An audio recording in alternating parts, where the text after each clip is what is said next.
திருச்சி 9/6/2025 கதை எண் 1265 மின்னல் கதை. நாம் எழுதுகிற கதை என்ன இலக்கிய வகையை சேர்ந்தது என்று தெரிந்து கொண்ட நேற்று கொஞ்சம் சிறப்பான நாள்தான். The handbook of creative writing edited by Steven Earnshaw என்கின்ற புத்தகத்தை படித்தேன். Sudden story, nano story, short story, சிறு கதை, வெரி ஷார்ட் ஸ்டோரி, மிகச்சிறு கதை, இப்படி பல பெயர்களில் இந்த மாதிரி சின்னஞ்சிறு கதைகளை பற்றி பக்கம் 315 எழுதியிருந்தார்கள். மின்னல் புனைகதை என்பது ஃப்ளாஷ் ஃபிக்ஷன் என்று அதற்கு தலைப்பிட்டிருந்தார்கள். 6 முதல் 100 தாண்டி 750 வரை சொற்கள் இருக்கலாம். Start late and get out early என்று எழுதும் முறையை சொல்லியிருந்தார்கள்.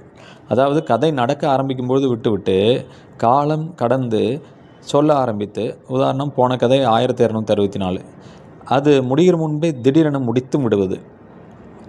மெடியா ரெஸ், நடுவில் இருந்து என்று லத்தீன் பழமொழி ஒன்று சொல்கிறது. பழைய உத்திதான், ஒடிசி போல புதிய கள் இது.